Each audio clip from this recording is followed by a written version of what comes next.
వైద్యులంటే పోయే ప్రాణాలను రెక్కపెట్టిలాగి నిలిపేవారని అంటారు. కానీ కలికాలంలో కళ్ల ముందు ప్రాణాలు పోతున్నా పట్టించుకొని వైద్యులున్నారంటే నమ్మగలరా? నిండు చోళాలతో ఆసుపత్రికి వస్తే 5 రోజులైనా పట్టించుకోలేదంటే వాళ్ళని వైద్యులనాలా లేక యమబడినాలో మీరే చూడండి.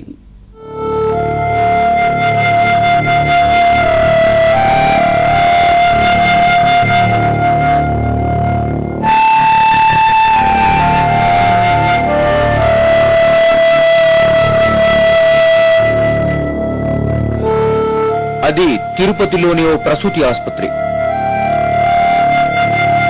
గర్భిణిగా అక్కడికెళ్తే బయటకొచ్చే వరకు ఎవరు ప్రాణాలతో ఉంటారో చెప్పలేని పరిస్థితి.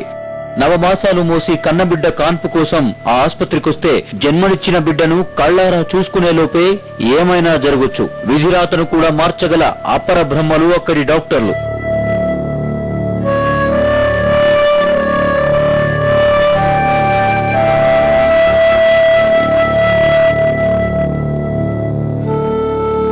ఇదిగో చంకలో బిడ్డనెత్తుకున్న ఆవిడే భర్తతో కలిసి 5 రోజుల కిందట ఈ ఆసుపత్రికి వచ్చింది. నిండు చూరాలతో కాన్పు కోసం వస్తే డాక్టర్లు పట్టించుకోలేదు. గంట కాదు, ఒక రోజు కాదు, 5 రోజులైనా ఏమైందమ్మా అని పలకరించే దిక్కులేదు. కనీసం ఆసుపత్రిలోకి కూడా తీసుకెళ్లని హీనాతి హీనం. ఆసుపత్రి పరిసరాల్లో చెట్ల కింద పురిటి నొప్పులతో నరకయాతన అనుభవిస్తున్న ఆ తల్లి బాధ పక్కనున్న భర్తకు తప్ప ఎవరికి అర్థమవుతుంది? ఆమె పక్క నుంచే డాక్టర్లు నర్సులు వెళ్తున్నారు, కానీ ఏ ఒక్కరికి మనసు అటువైపు లాగలేదు.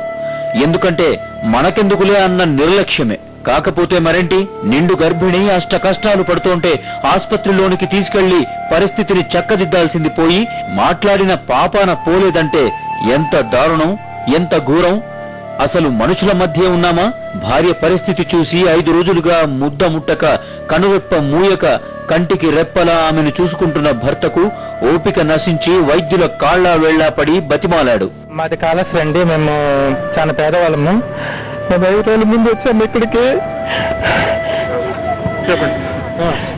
మాది ఆల్రెడీ మేము 2 times మా మిస్సెస్ కి ఆపరేషన్ చేసి సిజరీన్ చేసి బేబీస్ తీశారు. ఫస్ట్ బేబీ కూడా చనిపోయిందండి. So second type female, third time male పుడతారు అనుకున్నాము. కానీ మేము స్కానింగ్స్ మొత్తం తీసుకున్నామన్నారు, తీసుకుని వచ్చాము. అంతా బేబీ కానీ ఉమ్మనీరు కానీ మొత్తం బాగుంది. ప్లాజెంట్ కూడా బాగుంది, ఏం ప్రాబ్లం లేదు, మీకు ఇంకా టైం ఉంది, ఇంకా 20 days టైం ఉంది అన్నారు. సరే 20 days ఉన్నప్పుడు ఇంకెందుకు మేడం, మేము డిశ్చార్జ్ వెళ్ళిపోతాము, ఇంకా 20 days ఉంది కదని చెప్పేసి అడిగాము. మేము అడిగేట 7 వస్తే మళ్ళీ పంపం మేము అనేసి అట్లా పెట్టుకున్నారు సార్. రోజు చెకప్ చేస్తున్నా బాగుంది బాగుంది అన్నారు. మార్నింగ్ 4:30 కంటే బేబీ చనిపోయిందండి సార్.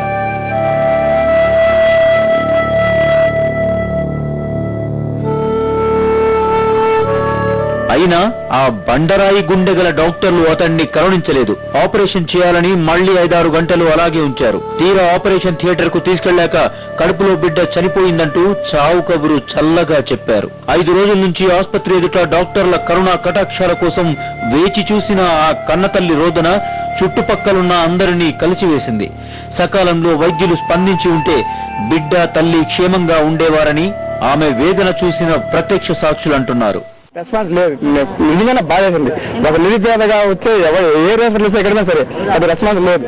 ఏదైనా అంటే చేస్తారు, లేదంటే నెగ్లెక్ట్ గా వ్యవహరిస్తున్నారు. 1 గంట సేపు ఆమె స్టేషన్ మీద అంటే ఒక్కరన్నా పక్కన నర్సు పెడితే పక్కన వెళ్తున్నారు, కానీ అక్కడికి వచ్చి చూసి ఫస్ట్ వైద్యం చేయాలి.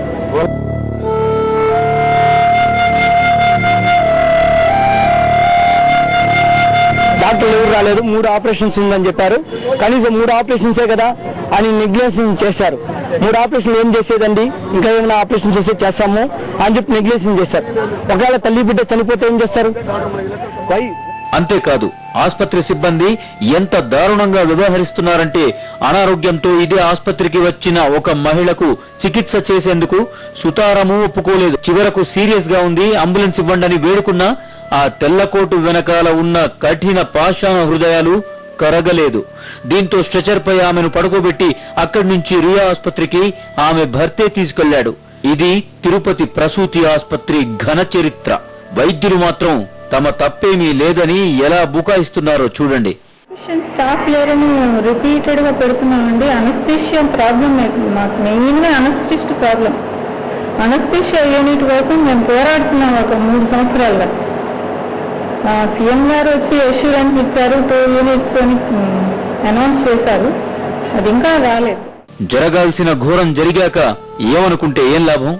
దేవుడి తర్వాత దేవుడంతటి వైద్యులే ఇలా వ్యవహరిస్తే ఇక ఎవరికి చెప్పుకోవాలి? దేవుడా, నీవే చెప్పు.